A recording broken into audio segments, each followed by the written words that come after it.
मुझे सुनने वाले सभी साथियों को सत्य बात में आप सब लोगों का स्वागत है। मीडिया वाले भी लोगों के पीछे इतना पड़ा रहते हैं कि कहीं से कोई उन्हें सुराग मिले कि पेपर लीक हो गया और उन्हें अपनी एक न्यूज़ छापने का मौका मिले। बस क्या हो रहा है क्या नहीं कुछ नहीं उन्हें मतलब, सिर्फ उन्हें लोगों को भड़काने से उकसाने से मतलब है। इतना उकसाएंगे कि लोग जब तक वो कैंडल यात्रा या भूख हड़ताल या जुलूस नहीं निकालेंगे तब तक उनके पीछे पड़े रहेंगे। जब तक वो लोग आगजनी ना करें, तोड़ फोड़ करने लगें, तब तक वो उनके पीछे पड़े रहते हैं, उकसाते रहते हैं कि तुम्हारा पेपर लीक हो गया, ये हुआ वो हुआ। बस उन्हें इतने से मतलब है और कुछ नहीं।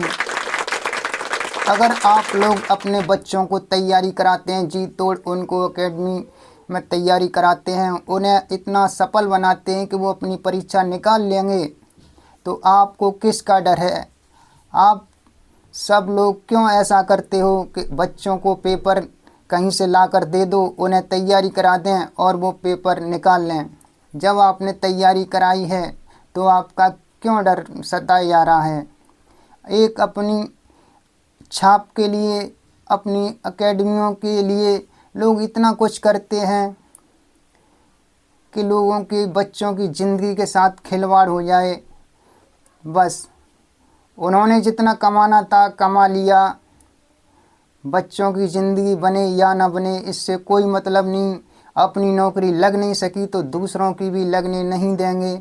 यही उनका सिद्धांत है कि उनकी एकेडमियों में बच्चे बने रहें। बस जब तुम इतनी तैयारी कराते हो तो तुम्हें क्यों कहीं से सुराग मिलते हैं? कहाँ से पेपर लीक होते हैं? कौन लीक कराता है? जो बच्चे पढ़ते लिखते हैं, अपनी तैयारी करते हैं, वो पेपर लीक क्यों करेंगे? कहाँ से पेपर लेके आएंगे? उन्हें कौन उकसाता है? सब लोग मीडिया में छाने के लिए एक दूसरे के पीछे पड़े हुए हैं कि हम मीडिया में छा जाएं, हम मीडिया में छा जाएं। लोगों की ज़िंदगी के साथ खिलवाड़ कर करके मीडिया में छा रहे हैं। कौन क्या कर रहा है कोई मतलब नहीं, सरकार का क्या हुआ कोई मतलब नहीं, उनके माँ बाप का क्या हुआ कोई मतलब नहीं, पैसा कहाँ से आएगा कोई मतलब नहीं। सिर्फ उनकी तिजोरियाँ भरनी चाहिए बस। कभी कभी तो लगता है कि विपक्ष भी सही बोलता है, लेकिन जिसकी सरकार है वो लोग क्या करते हैं? मौन बैठे रहते हैं। क्या करते हैं कोई किसी को पता नहीं चलता। बस मुँह बंद रखो और तिजोरी खोल के रखो, सब कुछ सही हो जाता है। यही उनका एक सिद्धांत है और कुछ नहीं। गरीब बच्चों के साथ इतना लोग खिलवाड़ करते हैं। एक तो उन पे पैसा नहीं और कहीं से जुगाड़ बना करके अपने उनके माँ बाप उन्हें पढ़ा लिखा रहे हैं, उनको तैयारी करा रहे हैं और अपने बुढ़ापे के लिए कि हमको भी कुछ बुढ़ापे में सहायता मिलेगी, अपने बच्चों को घर से बाहर भेजे हुए हैं, तैयारियां करा रहे हैं कि एक दिन भर्ती निकलेगी और उनके बच्चे परीक्षा में पास होंगे, परीक्षा निकालेंगे। लेकिन इतना सब होता है कि भर्ती परीक्षा भी होती है और परीक्षा होने से पहले ही पेपर लीक हो जाता है, तो उनके बच्चों पे या उनके माँ बाप पे क्या बीतती है ये किसी को नहीं पता। मीडिया वाले भी उन्हीं बच्चों के पीछे पड़ेंगे। आपको पेपर दी, आपका पेपर लीक हुआ, आपको कैसा लग रहा है? उनके माँ बाप के बारे में किसी को नहीं पता कि वो उनको कैसे तैयारी कराते हैं, कहाँ से पैसे ला के देते हैं, इससे उन्हें कोई मतलब नहीं। उनकी एक न्यूज़ बन जाए बस, लोगों को उकसा दो, बस इतना ही है उनका कि जगह जगह तोड़ फोड़ करा दो, आगजनी करा दो, जुलूस निकलवा दो। इसके अलावा उन पे कुछ नहीं आता, कोई शिक्षाप्रद बात नहीं मिलेगी। सब फैशन के पीछे पड़े हुए हैं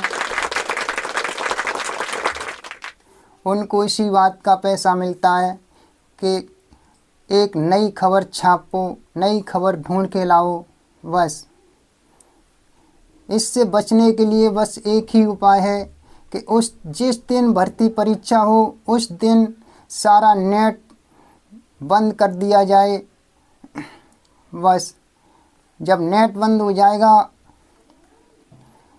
कहीं पर कोई कुछ चला नहीं पाएगा, कहीं पर कोई कुछ भेज नहीं पाएगा, कहीं कोई नकल नहीं करा पाएगा, ना कोई पेपर लीक होने की खबर मिलेगी, ना ही कुछ। तो बहुत कुछ अच्छा हो सकता है और होगा। अगर ऐसा होता है तो बहुत कुछ अच्छा होगा आगे चल के। बच्चों की ज़िंदगी तैयारी करते ही करते सारी जवानी निकल जाती है और वो कुछ नहीं कर पाते, ओवर एज हो जाते हैं, अपने हाथों में डिग्रियां लिए, अपनी तैयारियां किए हुए सारे कागज़ लिए इधर उधर घूमते रहते हैं, ना ही कुछ होता है। अगर कहीं भर्ती परीक्षा निकली भी, कहीं भर्ती निकली और परीक्षा हुई, पेपर लीक हो गया, बस गए 4, 6, 10 साल के लिए। फिर इससे बचने के लिए बस यही एक उपाय है कि बस उस दिन के लिए नेट ही बंद कर दिया जाए, बस और कुछ नहीं, और बाकी परीक्षा करा दी जाए शांतिपूर्वक। आपको सिक्योरिटी पहले भी अब भी लगानी पड़ती है और नेट बंद होने के बाद फिर भी तुम्हें सिक्योरिटी लगानी पड़ेगी। अगर कोई परीक्षा देने जाता है तो समय से पहले पहुँचे, एक दिन पहले पहुँचे, अपना कॉलेज देके, कहाँ पर कॉलेज है। जो बच्चे दूर दूर से आते हैं उन्हें कोई दिक्कत नहीं होगी, पेपर होने को तैयार है, तब तो जा के वो लोग कॉलेज ढूंढते हैं। सोचते हैं कि हम तो मोबाइल के द्वारा मैप पे डालेंगे कॉलेज और पहुंच जाएंगे। अगर पेपर की तैयारी की है तो आपको पहले पहुंचना चाहिए। फिक्स टाइम पे जाने का मतलब क्या है कि कहीं किसी कॉलेज का जाके गेट तोड़ना या वहाँ ऊधम जाके मचाना, ये कौन सी परीक्षा है? आपने किसकी तैयारी की है ये आपको नहीं पता। तैयारी कैसे होती है, क्या होता है, कब कॉलेज पे जाएं, परीक्षा में कैसे बैठें, कहाँ जाएं, ये आपको कुछ नहीं पता। पेपर बंटने को होता है तब तुम जाके गेट पे कुंडी खटखटाते हो कि हमको अंदर कर लो, हम लेट हो गए। ऐसा करने से क्या होगा? आपका कोई भविष्य नहीं बन सकता। आप सिर्फ दूसरों को परेशानी दे सकते हैं, अपने माँ बाप के लिए एक दिखावा हैं और कुछ नहीं कि आप तैयारी कर रहे हैं। अगर तैयारी कर रहे हैं ना तो आपको समय से पहले पहुंचना चाहिए, 1 घंटा तो पहले पहुंचो। आप शांतिपूर्वक वहाँ रुक सको, वातावरण देख सको। अगर दूर से आते हो तो एक दिन सुबह का पेपर है तो शाम तक तो आप किनारे पे लगी ही जाओ, तो आपका दिमाग भी शांत रहेगा, अपनी परीक्षा भी निकाल सकोगे। एक तो आप रास्ते में इतना भड़बड़ाते हो कॉलेज के लिए कि कैसे पहुँचें, पेपर शुरू होने में थोड़ा टाइम रह गया है, तो आप क्या पेपर दोगे? आपके दिमाग में इतनी चंचल है।